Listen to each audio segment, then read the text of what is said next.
Dogs That Didn't Bark, Part 2.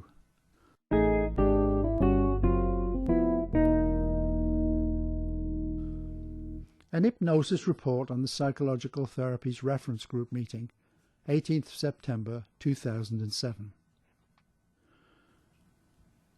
Discussion of the government's policy initiative, Increasing Access to Psychological Therapies, IAPT, took up a lot of space at this meeting. IAPT was felt by some people to be the biggest threat to the current ways of making available psychological help, because it took relationship out of the psychological therapies, a view with which Ipnosis is inclined to agree. If we needed to be reminded of the level of business interest in IAPT and its technocratic versions of the psychological therapies, someone on the meeting complained that a conference about it was full. The conference is entitled The Psychological Therapies in the NHS, Science, Practice and Policy. This conference could be more accurately entitled Upcoming Business Opportunities in the NHS Market Sector, a feeding frenzy for universities and training institutes.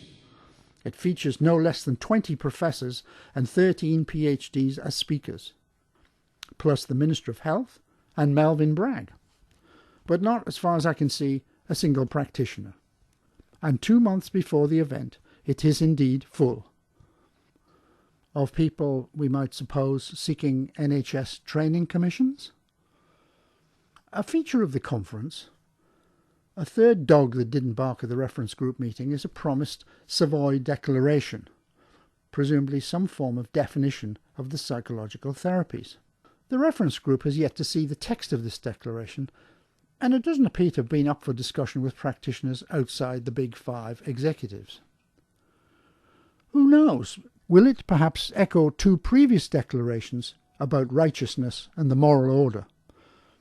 The European Association for Psychotherapy's Strasbourg Declaration of 1990, which, among other things, insisted that psychotherapy is an independent scientific discipline. Or will it, even more remarkably, be built around a much earlier Savoy Declaration?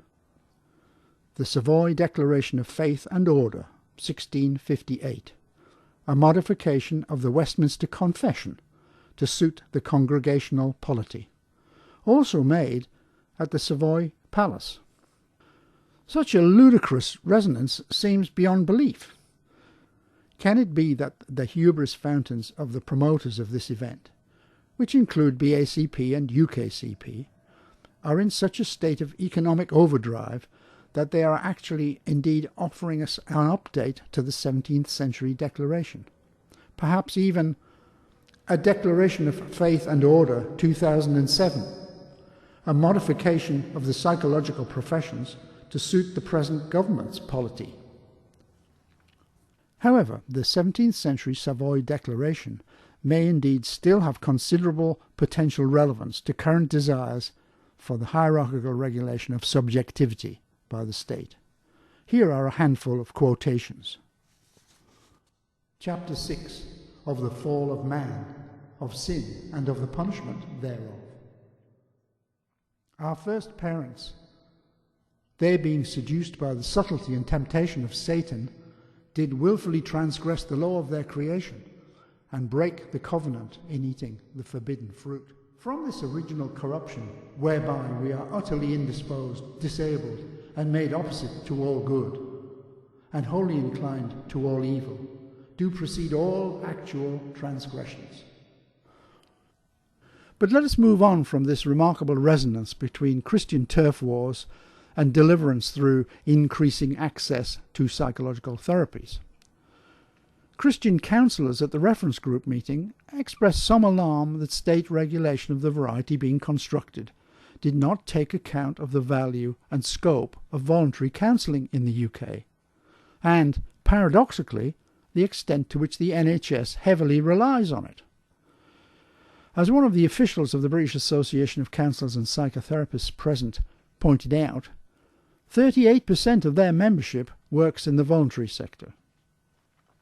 Nevertheless, as several observations at the meeting confirmed, the Department of Health continues to be obdurate around these shortcomings and those of the Health Professions Council. For example, as someone asked, where is the evidence that the Health Professions Council protects clients?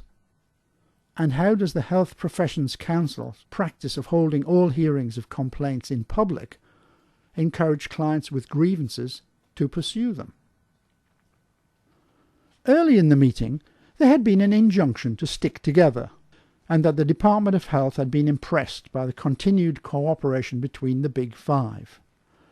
How difficult it can be to stick together was apparent when, later in the morning, the prospect of moving into action was discussed. There was a proposal from the psychoanalytic end of the table to say to government, "We don't want regulation in this form." And if we say this now, a new page is created in which we can jointly look at what would work.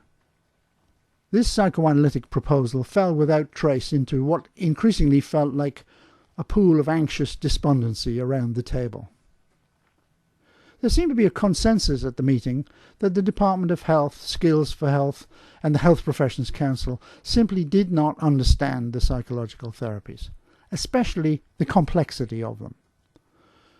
The British Association for Sexual and Relationship Therapy, BASRT, put forward a cogent example of psychopractice complexity. BASRT have 750 members, who between them operate under 276 titles. Hypnosis is just about learned to hold the paradox that, on the one hand, technocrats in the Health Professions Council, Department of Health, and Skills for Health really are full of good intentions, while, on the other hand, they simply don't care about the complexities of subjectivity. They have a righteous faith that their taxonomy processes are capable of capturing any human interaction, even love. And the last dog that didn't bark at this meeting. There was no mention of the 4 UKCP member organisations who appear to be on the way to quitting in order to form an alternative consortium. As yet, Ipnosis has not been able to confirm either the composition of the group or the reasons for their departure. Might it be to do with seeing the Independent Complaints Organisation as something they can't live with? Ah, yes, the Independent Complaints Organisation. Surely an enterprise whose sell-by date can't be far away.